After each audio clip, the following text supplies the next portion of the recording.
Luke's focus for many of the organisations, a diverse group of organisations that they work with, a lot of their organisations are grappling with the rollout of the NDIS, the National Disability Insurance Scheme. Huge investment over the next few years, and we're looking at the best part of $30 billion a year. It's just a massive undertaking, and it's going to transform the community services sector. And today we're lucky enough to have Luke to step through this process. Give him a big round of applause, Luke Benson.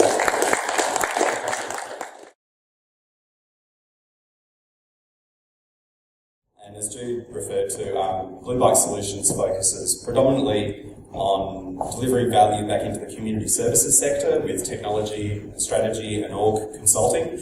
And we've also launched a dedicated Domo Practice within Blue Bike focused on data and insights. Really the story for us is about aggregation of data rather than integration.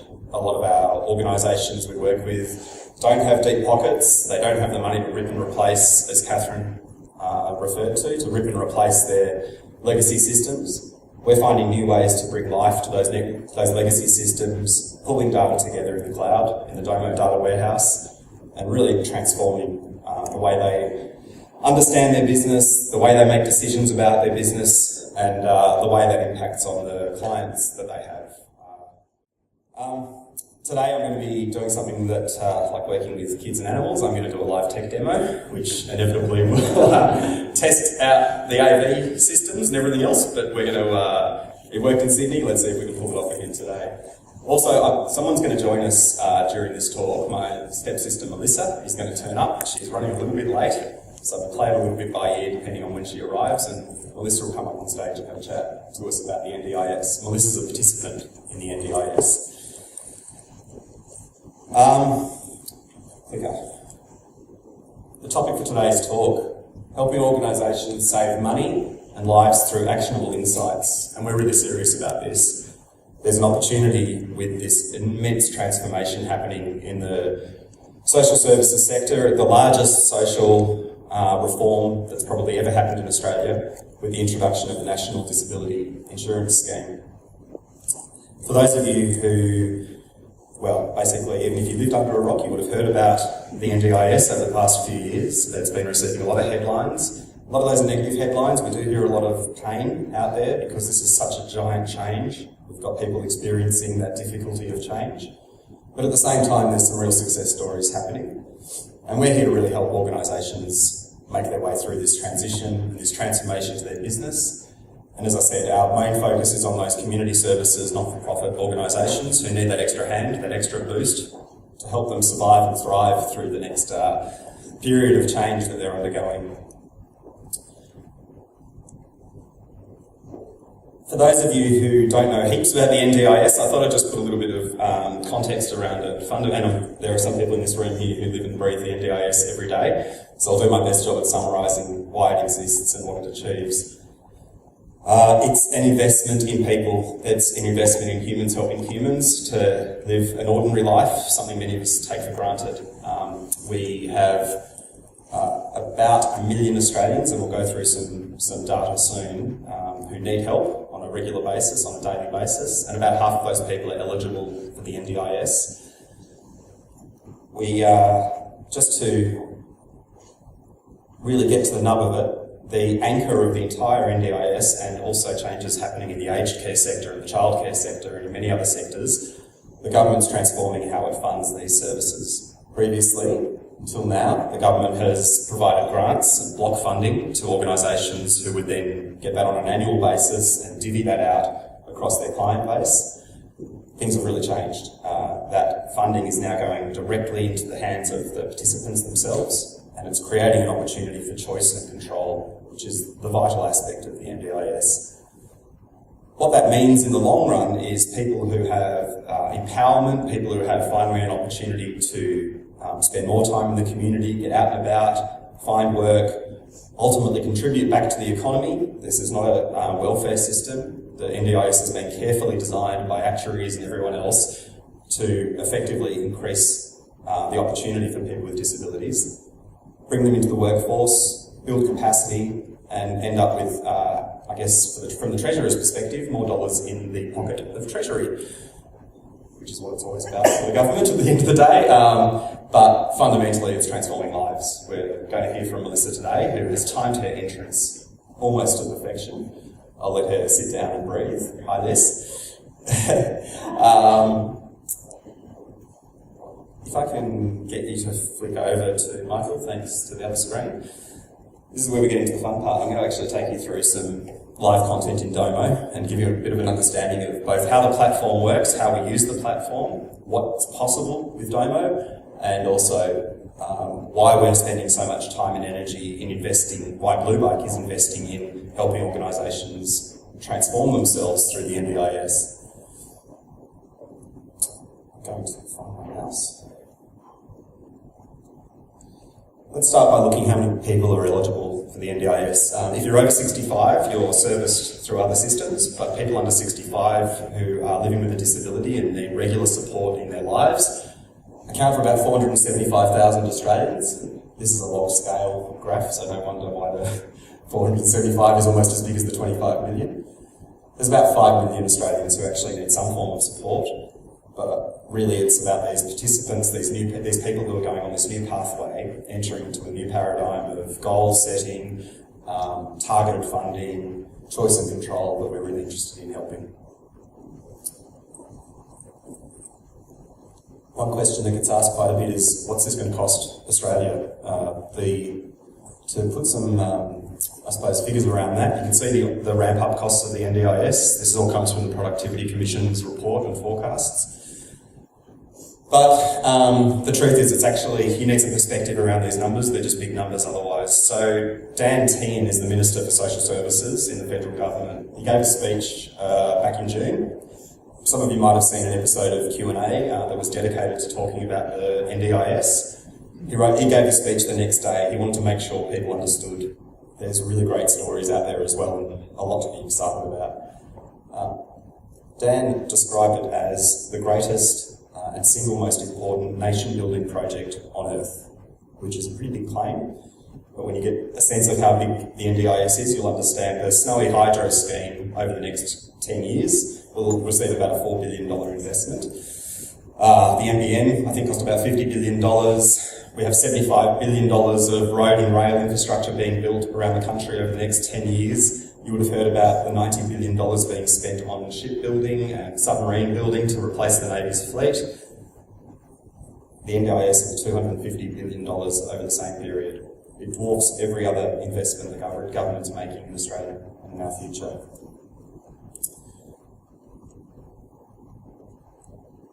Let's also get a sense of the population who are impacted by the NDIS. Not all of these people are participants yet, we're about halfway there. But to put it in perspective, it's roughly the population of Tasmania who are going to be participants and have this opportunity through the rest of their lives to be part of the NDIS. It's only about 20,000 people difference, which I think is about 2 Olympic swimming pools full of Tasmanians. Not much. And it really gives that perspective of this is affecting a massive number of lives. These are the directly affected people. There's obviously all of their families and friends and everyone else who are part of that network. I thought I'd take a chance to do something really live and ask probably the person closest to me. So, where do you live and what part of Melbourne are you from? I live in Doncaster. Doncaster? What council is that in Melbourne? Let's zoom in and have a look. Probably Melbourne Outer East, I'm assuming? Yes. Great. Which one of those would you say? The last one, Manny Hamis. This is understanding how many people replied in the census in 2016 describing a need for daily support. That doesn't mean they're instantly eligible for the NDIS, but they've told the government, we need help. 18,000 people in that particular area. As we can see, 700 people in Donvale and Park Orchards. We're using Domo here to really drill into what we call sector intelligence, to give organisations that we help a demand-side perspective, whilst they also have their supply data on their own systems and their own insights. This gives them an opportunity for the first time to actually see where they stand from a benchmarking perspective, where they should deploy services that have the most need in the community. Choice and control. There are 15,000 registered NDIS service providers today. offering a multitude of services themselves. 70,000 choices of places you could go to if you're an NDIS participant to receive different services today. As you can see, this gives us a sense of the most popular and in-demand or most available services. Therapeutic supports is very popular, but obviously people need help at home. People need help with mobility, and we can see there's thousands of choices on offer for people to choose the service provider they most align with and aligns with their goals. And then we'll hear from Melissa a little bit later, but there's a whole other layer of flexibility underneath that as well, and choice for individuals. Just to add some context around Blue Bike and who we serve in the community, some of these names you'll recognise, some of these are household names. We're helping a number of organisations on this journey and wanting to help even more over the next 12 months, 2 years, to really deal with what is incredibly disruptive for their business. They're facing, in effect, a move from being paid in advance for the work they deliver to being paid in arrears for the work they've delivered.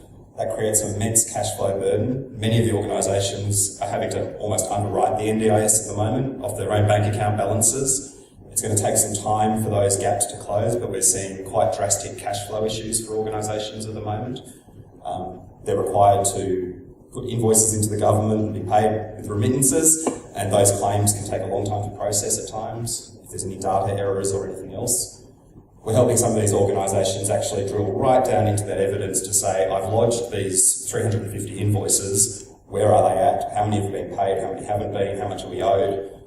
We have an organisation who used to do that with a 20,000 line spreadsheet every month and didn't get close to the right answer as to what they were owed by the government and for which clients.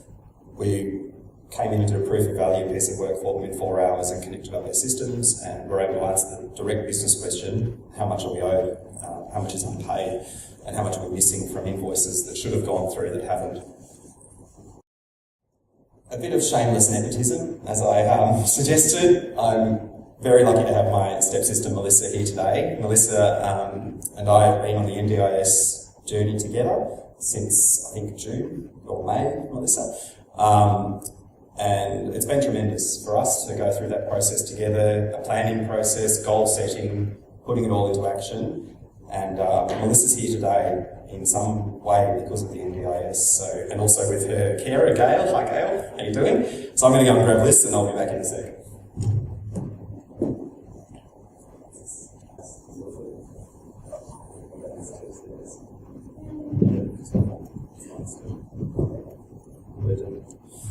Yes. Everyone, welcome to Melissa to the stage. Michael, is Melissa's mic turned on, or is she okay through the boom mic? She'll be okay. So I thought I'd just ask Melissa a couple of questions about her experience coming into the NDIS and what led her to be part of the NDIS as a participant. I might get you to step out this way a bit because the lectern's pretty high. I'll go on this side. Sure. Yeah, you're sure. So Liz, why don't you tell us about how you came to be part of the NDIS as a participant? I received a letter in mail which was sent to the incorrect address because NDIS is not connected to Centrelink, and it was that I needed to apply to see if I was eligible for the program. Of course, my natural reaction was, of course I am, I'm blind. However, I still had to go through all the trails to be accepted with my eligibility and started from there. I was accepted into the program approximately 10 weeks ago, so it's a very short experience. But thus far, it has been amazing. Basically touched by an angel. Oh, that's nice. Yeah. It's certainly been eye-opening for us to go through this experience of putting out some goals for Liz and saying how do we describe what an ordinary life looks like for Melissa. There were some things that really that stuck out that came up on day one when we had our first planning session. Liz, do you want to talk a bit about goals and plans? Yeah. It was, pardon the pun, quite an eye-opener for me. Don't make jokes. Yeah, you laughed. Right. So you have to make noise to a blind person. Yeah. Pitch black blind, so I have no idea what you guys are. Yeah, exactly. Just laugh. So I had no idea, to be honest, what was available to me. I hadn't been to any information programs, etc. But I just decided what applied to me in everyday life and what didn't apply because it was not accessible for me. Shopping was one of them, obviously. I refuse to do online shopping. I like to do quality control and choose what I want myself without somebody else. Smell the milk before you buy it. Yeah. No, that would be breaking the seal. That actually, yeah. Doing that, for the first time I've been able to access my out of my zone, which is out of the council area. I have for 18 years only been able to shop in, well, I'll say for the past 13 years, the city of Boroondara, which is a fantastic place. But what happens if I want to go to, for example, Doncaster? Couldn't do it. Now I can. So my first shop actually was super exciting. It was a couple of days before my birthday party, so I got to go buy fresh new clothes and look spectacular. Now that's a really important thing. It might apply to everyday life, to a job interview. To be able to prepare yourself and present yourself accordingly is actually a massive impact on your state of mind. One of my other goals was to be able to accelerate my vocation. So to be able to do more talks, so I do public speaking as a profession, to be able to travel to places and possibly have a carer, like I did today with Gabriel, to drive me to these places instead of me having to pay exorbitant taxi fares. And then the other goal, which was massive for me, was to start up my horse riding again. I was on the national team for the country and did attempt to get to the London Paralympics in the dressage. Blind people don't show jump. And they definitely don't do cross country.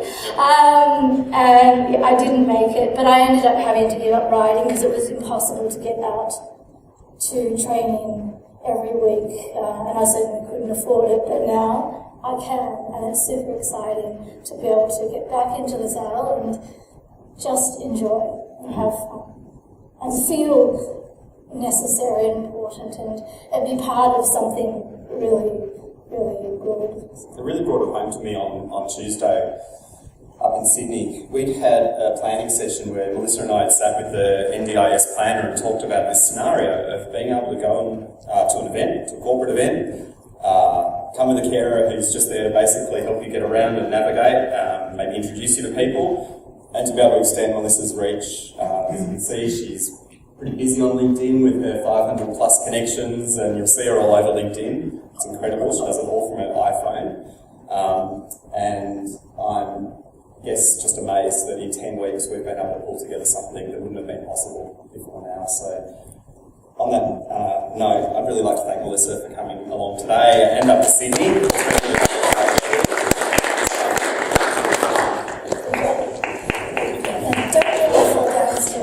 I'm really bad at this, guys. He's not my professional carer. It's only a brother. Yeah.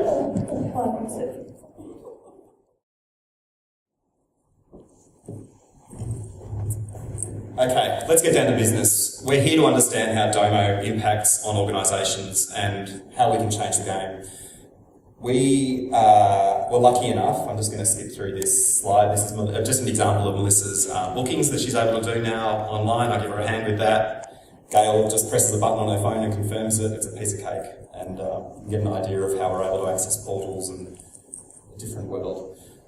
But we need to talk about business and improving businesses. We were fortunate enough to have one of our clients, they said yes, we asked, to donate their data to us for the purpose of demonstration. We anonymised that data, we skewed that data and randomised that data so it doesn't actually represent the exact financial story of that organisation. But we're really grateful for them doing that because it's given us the structural element that we can demonstrate this power for something that would have previously been something we couldn't demonstrate. We got a phone call from that organisation to say, can you provide us with a business analyst? We need a business analyst for 3 months. We've got to build more spreadsheets, write more queries. We've got to try and find answers to questions. We refused to give them a business analyst. We said, we'll give you a solution instead. Within 12 weeks, we'd stood up Domo and were able to bring together data from their care management system, their finance system and their HR system to aggregate all that data together and start answering some really vital business questions as they transitioned into the NDIS. Pretty much as we got there, we realised the reason they were calling us urgently was because they were facing some serious issues on the performance of their business. And if you've got an eagle eye, you can see a green line there in particular. I didn't mean to drill down to the data there, but you can actually see this is actually every single shift ever delivered by that organisation with its commercial data pulled through. But we'll go back up a level. You can see a line here, this green line, that suggests they were suffering significant shrinking margins on service they were delivering. Yes, they're a not-for-profit. All not-for-profits need to retain earnings at the end of the year so they can reinvest back in their business. And they certainly take a commercial approach to the way they run their business, even though they're not-for-profit. With Domo, we were able to help them isolate where this issue was happening and why it was happening. It was obvious where it was happening regionally. We could find that hotspot and say there's a problem in southern New South Wales. But we really needed to get to the bottom of what was causing this problem inside their business, that over time, even though they were doing more and more work, they were effectively losing money doing that work, and it wasn't sustainable.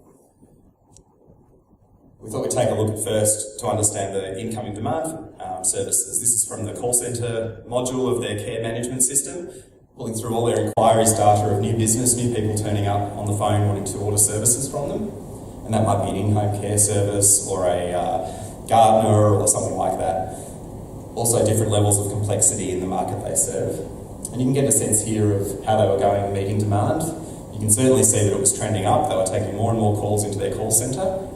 They were missing some opportunities because they didn't have the workforce mix to deal with all of that influx of demand. But they were also seeing this problem of we're losing money as we go.